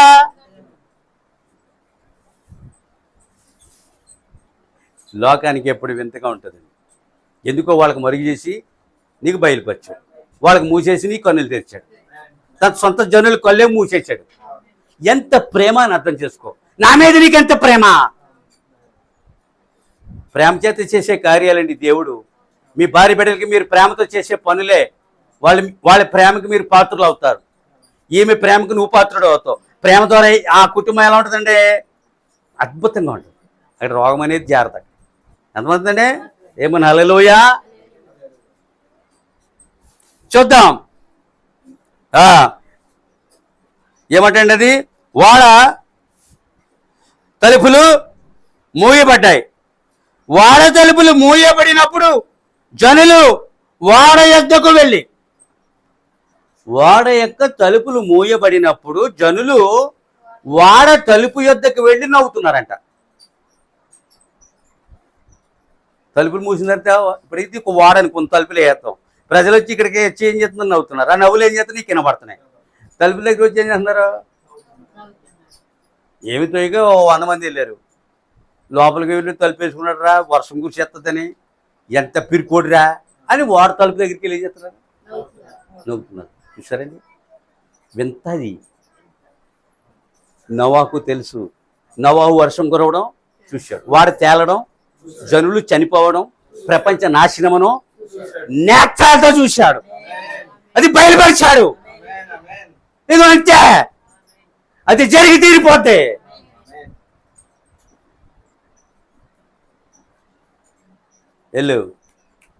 వెళ్ళిపో, ఇంటి నుంచి వెళ్ళిపో, ప్రపంచం అంతా తిరిగిరా, నీ భార్య బిడ్డలని చూసుకుంటా నువ్వు వెళ్ళిరా. అవునండి, 3 కొడుకులు, 3 కోడళ్ళు, అతని భార్యని తీసుకెళ్ళాడు లేదు మనకు తెలుతావు. భార్యని తీసుకుని కూడా వెళ్ళొచ్చు అతనికి వంట చేసి పెట్టడానికి. ఏమే ఈ వీధిలో పెడతాను, ఇవాళ ఆ కొండ మీద పెడతాను, అది అక్కడ ఎక్కువ ట్రైబ్స్ ఉన్నారు అక్కడ పెడతాను, అదిగో వెళ్ళి అక్కడికి చెప్తాను, నడు ఇంకోసం ఊరికి వెళ్ళిపోతాం, వాళ్ళు రాళ్ళు చెప్తున్నారు, మరో చోటికి వెళ్దాం. అలాగా ప్రపంచం అంతా. పౌలు కూడా తిరిగాడు, ప్రవక్త తిరిగాడు. అతను తిరగలేదని మనం అనుకుంటామా? ఎందుకో 3 కొడుకులకి కోడళ్ళు ఇచ్చారు, మనవాళ్ళు ఇచ్చారు. వాళ్ళతో వాళ్ళు హాయిగా ఇళ్ళకాడ ఉన్నారు. ఏడాదికి ఎప్పుడో వచ్చి చూసుకుని మళ్ళా వెళ్ళిపోతూ ఉండు. వాడ పన్నులు అప్పగించి 2 పనులండి. 1, 2, 3 కుటుంబాన్ని దేనిని అతను విసర్జించలేదు. బాధ్యత, కుటుంబ బాధ్యత ఉంది, వాడ బాధ్యత ఉంది, సువార్త బాధ్యత ఉంది.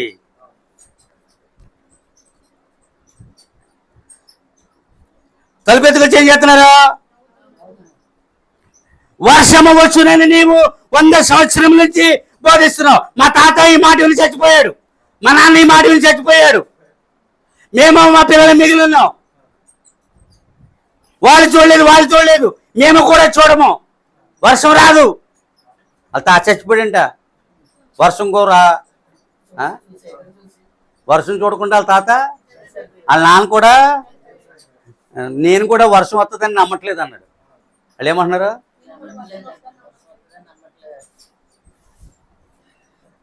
అది టైం ఉంది, ఇన్ హిజ్ టైం, అంటే ఆయన సమయంలో. అంతేనండి, దానికి ఒక సమయం ఉంది. నువ్వు ఇలా చెప్పుకొస్తున్నావు, మా తాత చచ్చిపోయాడు, నువ్వు చెప్పిన మాట ఎలా ఉంటుందని చూద్దాం అనుకున్నాను. మా తాత వర్షం చూద్దామని ఆశపడ్డాడు. వర్షం అంటే అబద్ధం. వాళ్ళ తాత దాకా అది, వాళ్ళ నాన్న కూడా వర్షం చూద్దామని ఆశపడ్డాడు పాపం. అది అతను వెళ్ళిపోయాడు. ఇప్పుడు నేను చూడాలనుకుని పెద్దవాడిని అవుతున్నాను, వర్షం చూడాలని. నా కోరిక తీరుతుందో తీరదో,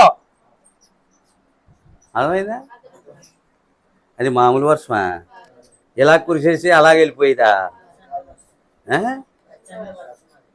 ఊపిరి ఆపేసే వర్షం, ఊపిరి తీసేసే. ఏమంటున్నారు అక్కడికి వెళ్ళి? మేము కూడా వర్షముని చూడము, వర్షము కురియుట అనేది ఒక పెద్ద అబద్ధం. జల ప్రళయము ఒక అబద్ధము, వర్షము కురియుట అనేది అగ్ని ప్రళయము. ఈ జనులు ఏం చెప్తారు? సొదమని తిరిగి తీసుకొస్తారటండి. సొదమ తిరిగి రివర్స్ వస్తుంది. అప్పుడు నువ్వు ఇక్కడ ఉండవు. వధువు ఆరోహణమై వెళ్ళిపోతుంది. ఆమె తన భర్త దేశమునికి ఆమె అగ్ని ప్రళయము చూడదు. వాడలోని కూడా జలప్రళయం చూడలేదు. వాళ్ళ ఉండిపోయారు అంతే. ఆ ఊరు అది అన్నారంతే. అది కూడా వాళ్ళు చూడలేదండి. వాళ్ళు అంతా నీరు ఆరిపోయిన తర్వాత బయటకు వచ్చారు. వాళ్ళు, మీకు ఆ సంగతి తెలుసా? నీరు ఆరిపోయిందే బయటకు వచ్చారు. ఆ నీరు ఎలా ఉంటుంది, ఎలా కురిసిందా అనేది కూడా వాళ్ళు చూడలేదు. అందుకని ఈమె కూడా జలప్రళయాన్ని, అగ్ని ప్రళయాన్ని ఏమే చూడతావు. ఈమెకు చూసే అవకాశం ఆయన ఇవ్వలేదు.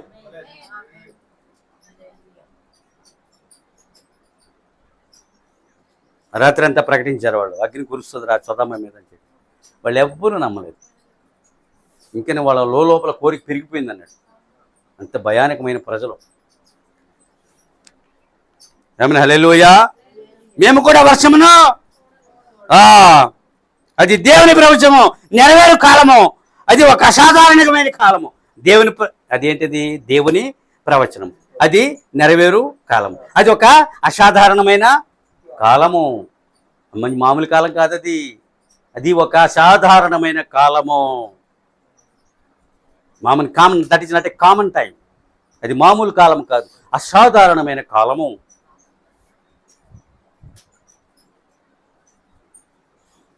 అర్థమవుతుందా?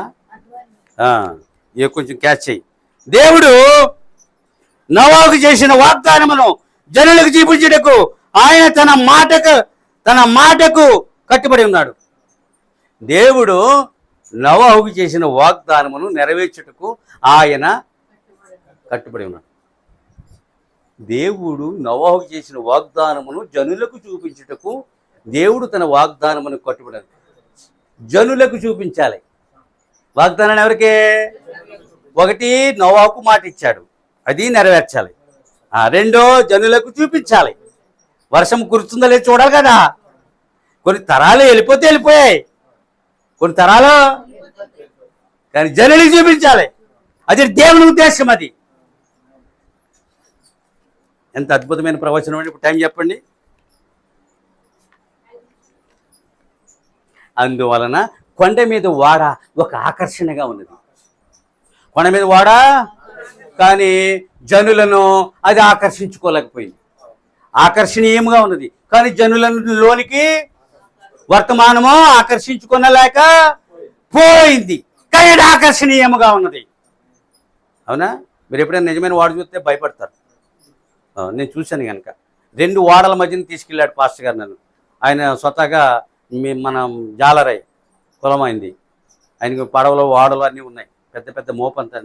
ఆ వ్యాపారం మీద ఆయన కోటీశ్వర్లు అయ్యారు. సరే, ఒక సంఘ విశ్వాసి తీసుకెళ్తే వాడని చూస్తే మీకు భయం వేస్తుంది. అత్యంత భయంకరంగా ఉంటుందండి. దాని పొడవు, దాని వెడల్పు, దాని ఎత్తు చూస్తే మన గుండెలు మనలో ఉండవు.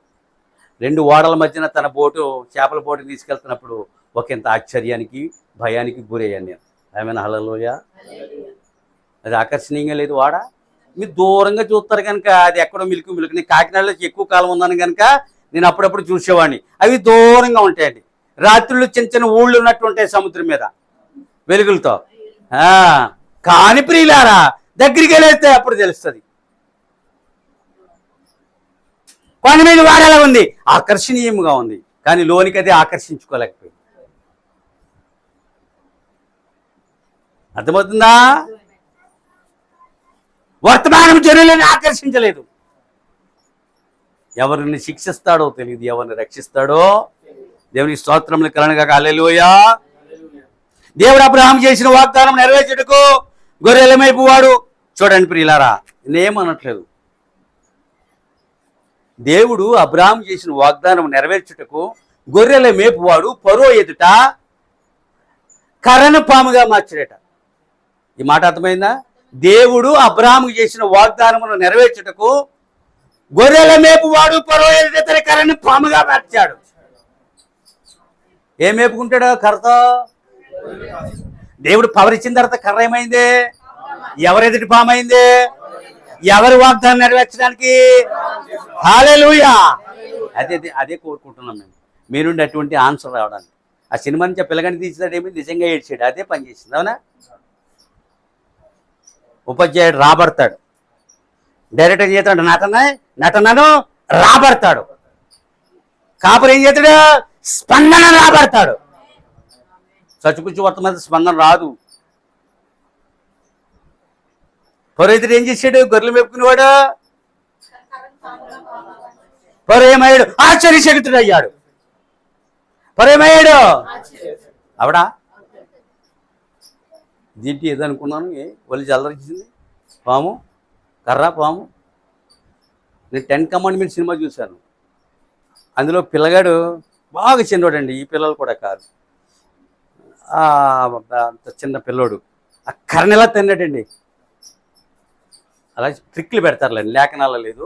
డైరెక్టరు ఊరే అక్కడే పడి చచ్చిపోతారు అనుకున్నాను నేను. ఆ కర్రను తిన్నా. అర్థమైందా? ఆ కర్రను అంటే ఏమవుతాడు? అది అలాంటిది, అది ట్రిక్లే, కానీ అది లేదు బైబిల్లో. కానీ ఆ కర్ర ఏమైంది?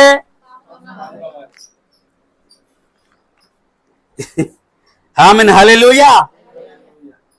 ఇప్పుడు ఆ మండిచున్న పొద యొక్క ఆకర్షణ ఏమిటి?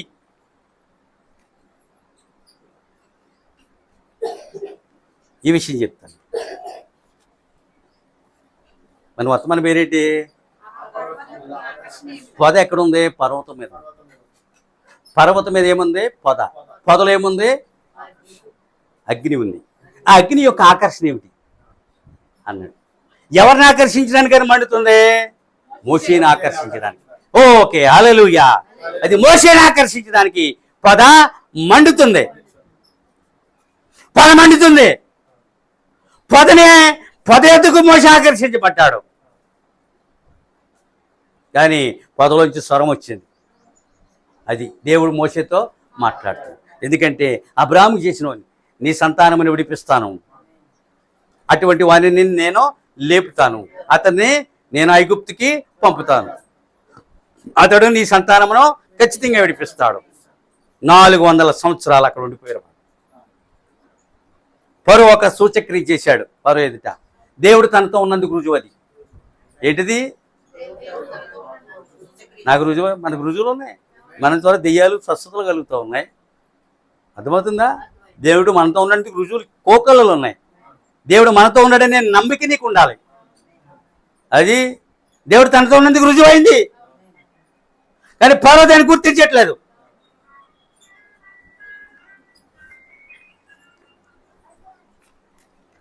ఏంటి, ఏం ఆకర్షించింది అతన్నే? ఆమెను హల్లెలూయా. కొండ మీద మండుచున్న పొద ఒక ఆకర్షణీయముగా ఉన్నది. కొండ మీద పొద, పర్వతం మీద వాడ, గొల్గొతా కొండ మీద సిలువ, ఇవన్నీ కొండల మీద ఏమున్నాయి? ఆకర్షణలు ఉన్నాయి. అందుకని ప్రవక్త ఆ పేరు పెట్టి వర్తమని చెప్పాడు. అని చెప్పుకుని వెళ్ళిపోయాడు. నాకు చెప్పే అవకాశం వచ్చింది, మీకు వినే అవకాశం వచ్చింది. దేవునికి స్తోత్రము. It is real. కనుక ఎర్ర సముద్రం చీలిపోవట ఎలాంటి ఆకర్షణ అన్నాడు. ఎర్ర సముద్రమా, ఎర్ర సముద్రం చీలిపోవట చెప్పండి. ఎర్ర సముద్రం కొండ మీద ఉందా? కానీ అది ఎలా ఉంది? ఆకర్షణీయముగా తన ప్రజలను చంపమని శత్రువుల కొరకు సముద్రముని చేర్చలేదు. ఇప్పుడు ఒక మాట అర్థమైందా? తన ప్రజలను చంపమని శత్రువుల కొరకు ఎర్ర సముద్రమును చేల్చలేదు. అంటే వెనకాల వెళ్తున్నారు లేదా? ఎవరిని చంపడానికి? దేవుడేమో తన ప్రజలను రక్షించడానికి, దేవుడు సముద్రమును దాటించాలని. ప్రజల వెనక ఎవరు వెళ్తున్నారు? శత్రువులకి ఏమైనా తన ప్రజలు చంపమని చెప్పాడా? ఆమెను హల్లెలూయా. ఎందుకు వెళ్తున్నారు? చంపగలిగారా? ఆమేన్. ఆయనే చచ్చిపోయారు. సముద్రం మధ్యలో చచ్చిపోయారు. ఇప్పటికీ ఎర్ర సముద్రం ఆనవాళ్ళు ఉన్నాయి. సాక్ష్యాలు ఎవరు చెరపలేరు. సాక్ష్యము సాతాను చెరపలేడు. వాడి తరమేటి? చరిత్ర నుంచి ఆయన్ని తీసేయడం వాడి తరమా? సాక్ష్యముని చెరపలేమండి. ఇప్పుడు తన ప్రజలను చంపమని, తన ప్రజల శత్రువులను చంపుటకు దేవుడు ఎర్ర సముద్రాన్ని తెరిచాడట. తన ప్రజల యొక్క శత్రువులను చంపడానికి. ఇప్పుడు అర్థమైందా? ఈ మాట ఎవ్వరు వాడలేరు. వాళ్ళు సముద్రము దాటడానికే దారి చేశాడని చెప్పుకుంటారు. కానీ ఇక్కడ ప్రవక్త ఏమన్నాడు? తన ప్రజల యొక్క శత్రువులను చంపడానికే దేవుడు ఎర్ర సముద్రమును తెరిచాడు. తన శత్రువులను చంపడానికి దేవుడు వర్షమును కురిపించాడు. దేవుడు అర్థమవుతుందా? దేవుడు కుడి ఎడమలో వాడబడతాడు. రెండంచులు గల వాడిగల ఖడ్గం అది ఆయనే. మానవ కత్తికి ఒకవైపునే పదును, నా కత్తి ఉంది ఒకటే వైపున ఉంటుంది పదును, దాంతోనే పంచగా చెక్తాను.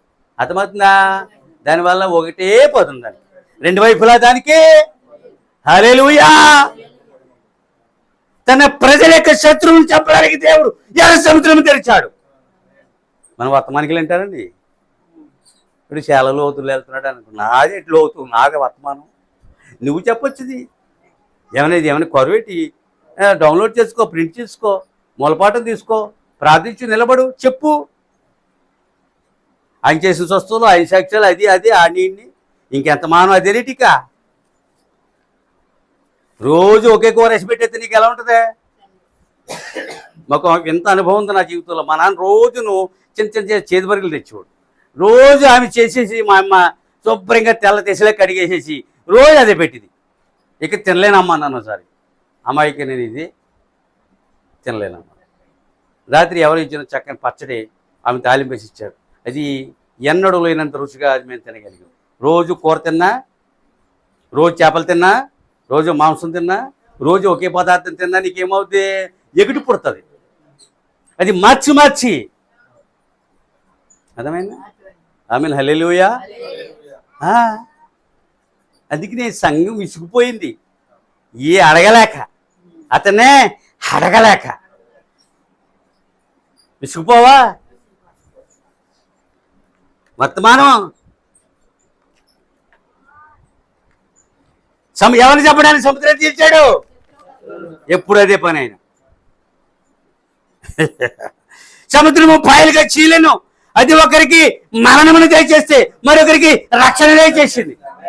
అది సముద్రం ఏమైంది? పాయలుగా. ఒకరికి ఏమైంది? ఐగుప్తునికి ఏమైంది? రేపు రాబో లోకస్తునికి ఏమొస్తుంది? తన ప్రజలకు ఏమి రాబోతుంది?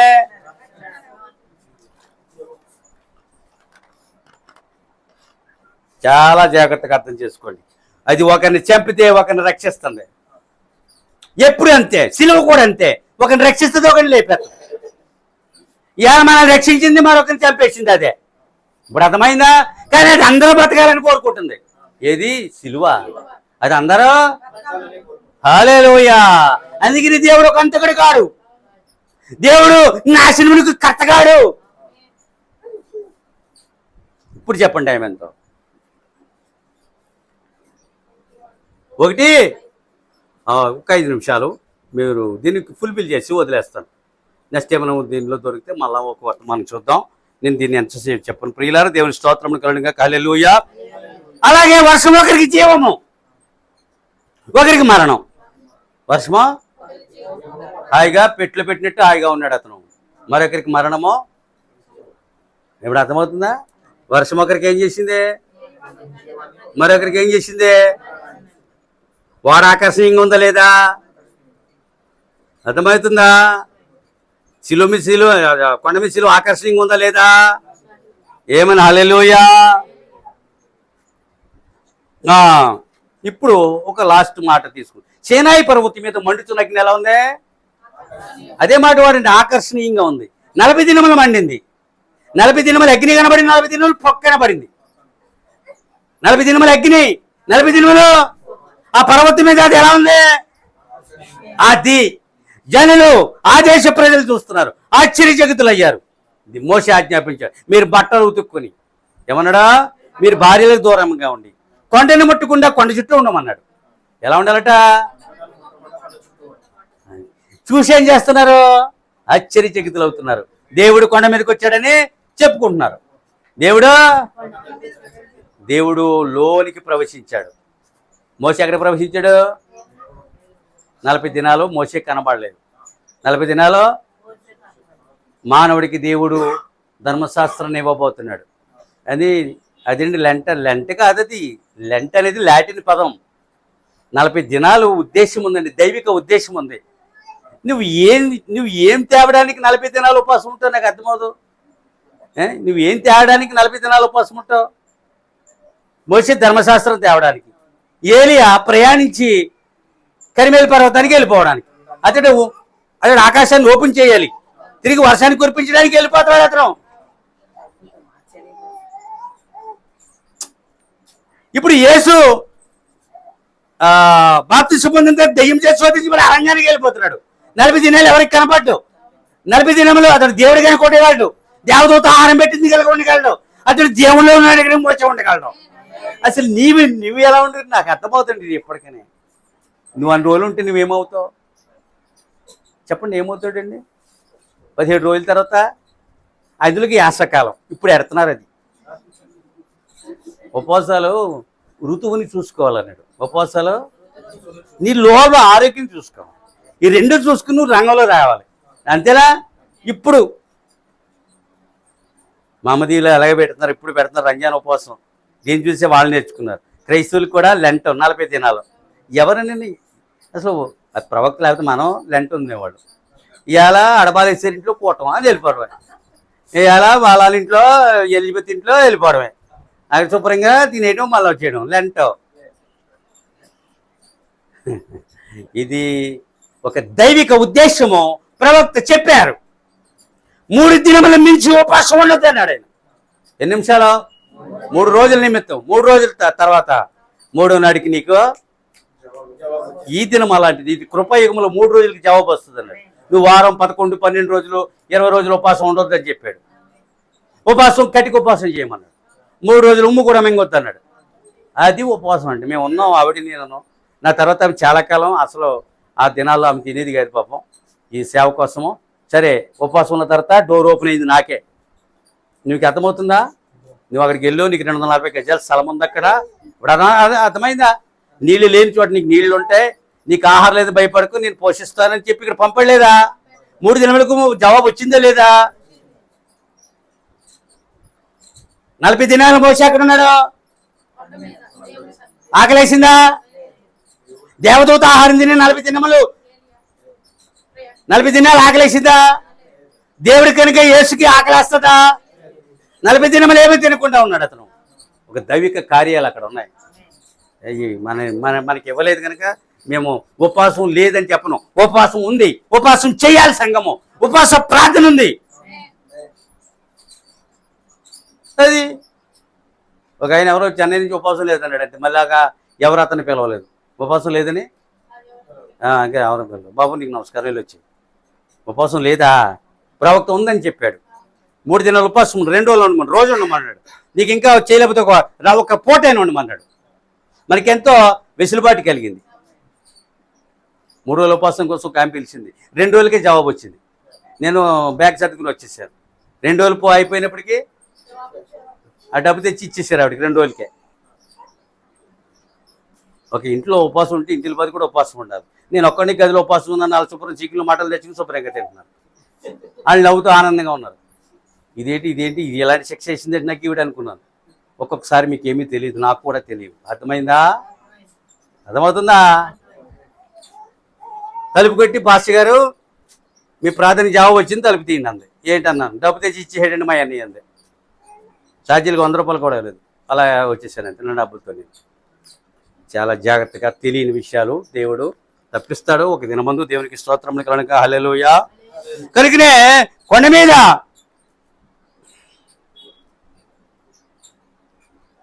సరే అండి, నేను ముగించేస్తున్నాను ప్రియులారా.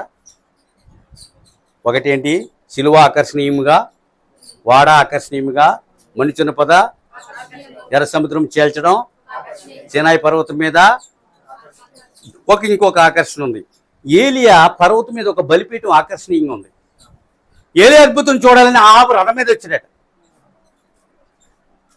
ఏలియా చుట్టూ రక్షకబడి ఉంచాడట. ఏమిచ్చాడా? ఒక చిన్నపాటి సైన్యాన్ని ఉంచాడు ఏలియా చుట్టూ. ఏలియా పాటు పడండి.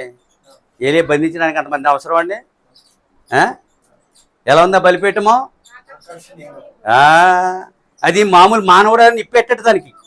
ఎవరు మానవుడు నిప్పి పెట్టి అంటించడు, దేవుడే దాన్ని వెలిగించాలి. ప్రవక్త దాన్ని ఏం చేస్తాడు? పరలోకపు అగ్ని ద్వారా దాన్ని దహింపజేస్తాడు. అలాంటి దృశ్యం చూడడానికి ఆహాబు వచ్చాడు. అక్కడికి చుట్టూ సైన్యాన్ని ఉంచాడు. అది ఆకర్షణీయమైన బలిపీఠం. అప్పుడైనా ఆహాబు మారాలి. అప్పుడైనా చూసి వెళ్ళిపోయాడు అంతే. చూసి తర్వాత ఏలియాని చంపాలని వచ్చిన భటుల్ని ఏలియా చంపించాడు.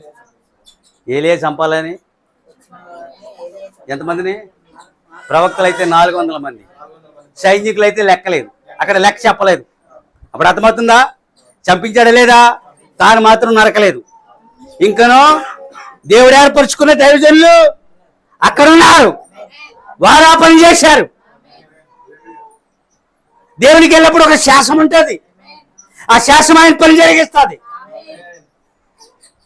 దేవుడు వాక్యం దీవించింది. లేచిపోదు లేద్దాం.